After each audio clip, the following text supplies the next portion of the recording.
नमस्कार, मैं हूं आपके साथ मयंक। आज 19 तारीख है और देखिए इस वक्त की जो सबसे बड़ी खबर, जिनेवा में पहले दौर की बातचीत आज शुरू होने वाली थी, लेकिन ईरान ने जिनेवा जाने से मना कर दिया है। उसके बाद जेडी वेंस, अमेरिका के उपराष्ट्रपति, को भी इसमें शामिल होना था टॉक्स में, लेकिन अब वो भी नहीं जा रहे हैं। और इसकी वजह है लेबनान में 16 लोगों की हत्या जो इजराइल की तरफ से की गई, इजराइल की स्ट्राइक्स में की गई है। और लेबनान में 16 लोगों की हत्या की गई है, मौत हुई है, जिसकी वजह से ईरान बेहद गुस्से में है। हम इसकी बात करेंगे, लेकिन इस वीडियो की शुरुआत में एक ऐसी बात से करना चाहता हूं। कल मैं ईरान के कुछ खबरें पढ़ रहा था। उस दौरान एक खबर पर मेरी नज़र पड़ी और उसको पढ़ने के बाद जो है पूरी ये जो जंग हुई 40 दिनों तक चली, या ये कह लीजिए कि जितने दिन ये पूरी जंग चली, सीज फायर का टाइम मिला के देख लें तो 100 दिन से ज़्यादा, वो पूरा फ्लैशबैक मेरी आंखों के सामने से जो है गुजर गया एक बार फिर। देखिए, ईरान की सेना के कुछ बड़े अधिकारियों ने, आईआरजीसी के कुछ बड़े अधिकारियों ने एक बड़ी हैरान करने वाली बात बताई।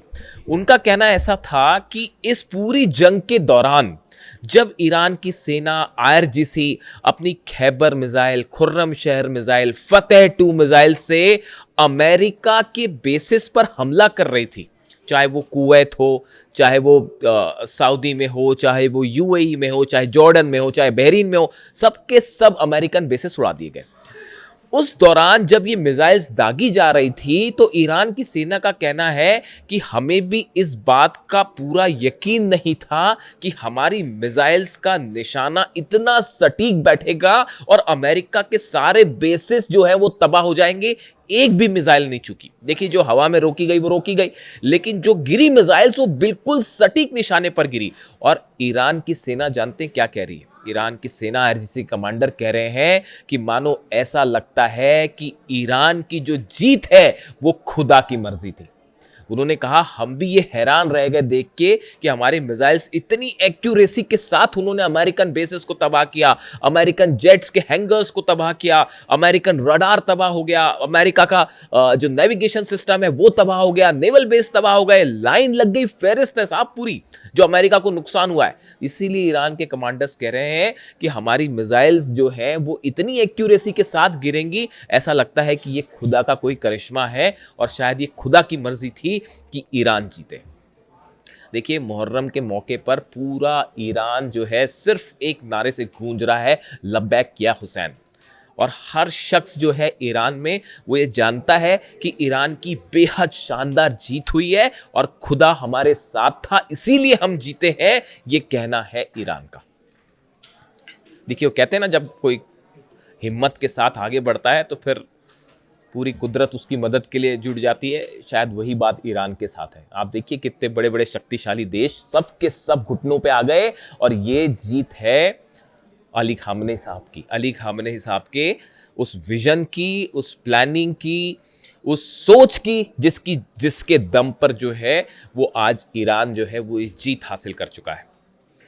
अब देखिए, एक तरफ ये बातें हैं, हालांकि एमओयू ये ज़्यादा दिन नहीं टिकने वाला है, ये मैंने आपको पहले ही कहा। क्यों? ये जो 14 पॉइंट्स हैं इनको मैंने अच्छी बारीकी से पढ़े हैं। मैं अगले वीडियो में आपको ये भी बताऊंगा कि कौन से पॉइंट पर जो है ये टूट जाएगा एमओयू, कैसे टूटेगा ये एमओयू, हम अगले वीडियो में बात करेंगे। लेकिन फिलहाल बात करते हैं, आज से जो है चर्चा शुरू होने वाली थी। देखिए, वो मैंने जिक्र इसलिए किया ईरान की सेना का स्टार्टिंग में, क्योंकि जो है वो वाकई बड़े बड़े एक्सपर्ट हैरान है इस बात से कि जिस एक्यूरेसी के साथ ईरान ने हमला किया। देखिए, चाइना के सैटेलाइट्स मदद कर रहे थे, ये तो आप जानते ही हैं। रूस भी अपनी अलग मदद कर रहा था, चाइना के सैटेलाइट्स का इस्तेमाल करके ईरान जो है वो एक्यूरेसी से हमला कर रहा था। लेकिन इतना सटीक निशाना, इसको लेकर जो है वो तमाम एक्सपर्ट्स, मिसाइल एक्सपर्ट्स, मैंने कई हिंदुस्तान के मिसाइल एक्सपर्ट से बात की कि भाई ये इतना कैसे हुआ, नेविगेशन एक्सपर्ट से बात की कि भाई ये कैसे हुआ, इतने सटीक निशाने कैसे लग गए। हर कोई हैरान है। अमेरिका में पेंटागन में हाहाकार मचा हुआ है कि साहब ये कैसे कर लिया इन्होंने। सपने में भी नहीं सोचा था अमेरिका ने, अमेरिका की सेना ने, सेंटकॉम ने, कि ये ऐसे हमारे ठिकाने उड़ा देंगे। और वो आप देखिए, वो पेट्रियट सिस्टम, थार्ड सिस्टम, दुनिया का सबसे बड़ा डिफेंस सिस्टम, वो लगा का लगा रह गया। लेकिन खैबर गिर गई साहब, खुर्रम शहर गिर गई, फतह गिर गई, सेजिल गिर गई। आप देखिए, कुछ नहीं रोक पाया। काय का आयरन डोम और काय का पेट्रियट और काय का थार्ड, सब कबाड़ बन के रह गए साहब। तो इसीलिए वो ईरान की सेना कह रही है कि ये खुदा की मर्जी थी और खुदा का करिश्मा से कम नहीं है। खैर देखिए, अब बात आगे बढ़े कि आज होनी थी बातचीत, जो 60 दिन का पीरियड है वो आज से शुरू माना जा रहा था, और ये था कि एमओयू साइन होने के बाद जो है वो जिनेवा में बातचीत शुरू हो जाएगी। लेकिन कल लेबनान में जो हुआ, मैं अपने पिछले वीडियो में उसकी बात कर चुका हूं, कल लेबनान में जो हुआ कवर तेबनेत और अली अल ताहिर, यहां पे जो हमले किए हैं इजराइल ने, उसमें 16 लोगों की मौत हो गई है। विटनेस से Lebanese citizen have been killed and Israeli soldiers wounded amid a new Israeli offensive in southern Lebanon. दक्षिणी लेबनान में इजराइल की सेना ने भयंकर हमला किया, 16 लोगों की मौत हुई है पिछले 24 घंटे के अंदर, और उधर जो है हिजबुल्लाह ने भी हमले किए, उसमें कई इजरायली सैनिक भी घायल हुए हैं। Social media video shows rockets and helicopters in the skies above Kafr Tebnit और अली अल ताहिर, ये दोनों जगहों पर हवा में हेलीकॉप्टर्स देखे जा सकते हैं, रॉकेट देखे जा सकते हैं, इजरायली सेना का एक्शन देखा जा सकता है ग्राउंड पर। यानी नेतन्याहू मानने को तैयार नहीं है, ना नेतन्याहू मानने को तैयार है, ना इजराइल की सेना मानने को तैयार है, ना मंत्री मानने को तैयार है। वो सब के सब युद्ध पर आमादा है, और इसीलिए ईरान कह रहा है कि अब इनका इलाज जो है वो मिसाइलों से होगा, खैबर से होगा साहब। अब इनका इलाज जो है वो कुर्रम शहर से होगा, और इसीलिए ईरान ने जाने से मना कर दिया। ईरान के सुप्रीम लीडर का जो नया बयान आया है, वो मुस्तफा खामनेई साहब का, वो बयान सुनिए। उनका जो है एमओयू साइन हुआ, उसके बाद उनकी तरफ से बयान आया है। उन्होंने कहा है कि मैं इस डील के पक्ष में नहीं था। गौर से सुनिए क्या कह रहे हैं मुस्तफा खामनेई साहब, क्या कह रहे हैं, गौर से सुनिए। मैं इस डील के पक्ष में नहीं था, लेकिन राष्ट्रपति पेजिशकियान ने और जो सुप्रीम काउंसिल है ईरान की, सुप्रीम सिक्योरिटी काउंसिल, इसके जो चेयरमैन है, सेक्रेटरी कह लीजिए आप, मोहम्मद बागेर जोलकद्र साहब, इन्होंने जो है वो मुझे भरोसा दिलाया कि ईरान के सारे हितों की रक्षा की जाएगी, ईरान के लोगों के हितों की रक्षा की जाएगी, और इतना ही नहीं, जो रेजिस्टेंस ग्रुप्स हैं जो कि ईरान की मदद करते रहे, चाहे हिजबुल्ला होती है, हमास हो, उन सब के हितों की भी रक्षा की जाएगी। तब मैंने इसकी एमओयू को साइन करने की अनुमति दी है। अब आप देखिए, लोग जो है वो ईरान के सिस्टम पर सवाल उठाते हैं कि ईरान में ऐसा है वैसा है, लेकिन आप देखिए कितने डेमोक्रेटिकली इस पूरे निर्णय को फॉलो किया गया। देखिए, तमाम लोग ईरान के सिस्टम पर, डिसीजन मेकिंग पर सवाल उठाते हैं, खासकर अमेरिका और यूरोप की तरफ से, लेकिन आप देखिए यहां पर कितनी सुंदरता के तरीके से हर डिसीजन को लिया गया। एक तरफ यह भी ध्यान रखा गया कि भाई ईरान की जनता की इस समय ज़रूरत है, उनकी इकोनॉमी आगे बढ़नी चाहिए, लोगों को रोजगार मिलना चाहिए, व्यवसाय मिलना चाहिए, पैसा उनके पास आना चाहिए, उसको भी ध्यान में रखा गया। ईरान के राष्ट्रपति की अपनी सलाह थी, सिक्योरिटी काउंसिल के सदस्यों ने अपनी सलाह दी, और उसको जो है, हालांकि सुप्रीम लीडर ये नहीं चाहते थे कि ये डील की जाए, एमओयू पर साइन करना वो नहीं चाहते थे, उनकी राय अलग थी, लेकिन बाकी लोगों ने उन्हें विश्वास दिलाया, तो उन्होंने उनकी बात पर हामी भरते हुए अपनी सहमति जता दी। अब देखिए इसके साथ वो लेकिन क्या कह रहे हैं, उसके साथ वो भी ये कह रहे हैं कि अगर अमेरिका की तरफ से जरूरत से ज्यादा मांगे रखी गई या ऐसी कोई मांग की गई जो कि ईरान को मंजूर नहीं है, तो उस स्थिति में इस एमओयू को तोड़ दिया जाएगा, डील नहीं की जाएगी। ईरान के सुप्रीम लीडर मुस्तफा खामनेई के शब्द है ये कि अगर अमेरिका की तरफ से फिर धोखा करने की कोशिश होती है, कोई जरूरत से ज्यादा डिमांड होती है, कोई ऐसी बात रखी जाती है जो ईरान का अपमान करेगी, तो हम डील नहीं करेंगे। साफ साफ संदेश है, और बड़ी जंग के लिए ईरान तैयार है। यह साफ संदेश है मुस्तफा खामनेई साहब की तरफ से। नतीजा यह है कि जो हमले हुए, पहले ही यह साफ कर दिया गया था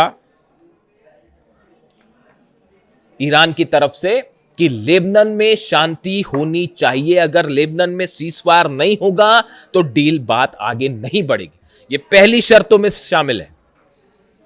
जो एमओयू कल मैंने बताए थे आपको, 14 पॉइंटर्स का पहला पॉइंट ही था ये, लेकिन उसको साइन होने के बाद अभी 24 घंटे भी नहीं बीत रहे और 16 लोगों की हत्या कर दी गई है लेबनान में। नतीजा, ईरान ने पहले दौर की बातचीत जो आज शुरू होनी चाहिए थी वही आगे नहीं बढ़ पा रही, तो आगे क्या होगा आप खुद सोचिए। और ईरान ने मना कर दिया। यानी आप देखिए, हर मुद्दे पर, चाहे आप जंग ले लीजिए, जंग में जो मिसाइल अटैक्स थे वो ले लीजिए, हॉर्मूज की स्थिति ले लीजिए, डील ले लीजिए, हर मुद्दे पर ईरान भारी पड़ा है अमेरिका पे। और इसीलिए ईरान की सेना कह रही है कि ईरान की जीत जो है वो खुदा की मर्जी है। अब हालात ये हैं कि देखिए, जो खबरें आई उसके मुताबिक हॉर्मूज जो है वो हॉर्मूज से अमेरिका ने अपनी सेना को पीछे हटाना शुरू कर दिया है। जो अभी की खबर है, आज सुबह मैं जो खबरें देख रहा था कि केशम आइलैंड के आसपास और बाकी जो आइलैंड्स हैं, अबू मूसा, बंदर अब्बास, इनके आसपास जो इनको टारगेट करते हुए जो ब्लॉकेड था ओमान के आसपास से, वो शिप्स पीछे हटाए गए और ईरान के शिप्स अब निकलने शुरू हो गए। एक जहाज तो भारत भी पहुंच गया है। तो ऐसे हालात में पीछे हटे हैं जहाज, लेकिन अभी उनको वहीं रोक दिया गया, उनको ऐसी पोजीशन में रखा गया है कि जरूरत पड़ने पे फिर आगे आगे बढ़ाया जा सकता है। डोनाल्ड ट्रंप धमकी अलग दे रहे हैं कि अगर जो है हमारी बात नहीं मानोगे तो हम फिर से ब्लॉकेट कर देंगे और फिर हम बम बरसा देंगे। लेकिन इस बीच जो है अमेरिका में डोनाल्ड ट्रंप की जबरदस्त आलोचना शुरू हो गई है और दोनों पक्ष से आलोचनाएं हो रही हैं। जो डेमोक्रेट्स हैं वो तो आलोचना कर ही रहे हैं, रिपब्लिकन जो खुद की पार्टी है वो भी आलोचना कर रहे हैं। और किसी को यह समझ नहीं आ रहा कि साहब ये डोनाल्ड ट्रंप आखिर चाहते क्या थे, जंग क्यों करी, पहली बात ये, अब डील क्यों करी, कुछ क्लियर ही नहीं है। इसीलिए मुस्तफा खामनी जो कह रहे हैं, ईरान के सुप्रीम लीडर ये कह रहे हैं कि ये डोनाल्ड ट्रंप की मजबूरी थी साइन करना डील, इस एमओयू को साइन करना ये मजबूरी थी, क्योंकि हॉर्मूज फंसा हुआ था, हमने नस पकड़ ली थी, गर्दन पकड़ ली थी अमेरिका की, दुनिया की इकोनॉमी की, हाहाकार मच जाता, डोनाल्ड ट्रंप चुनाव हार जाते, वो तो वैसे भी हारेंगे।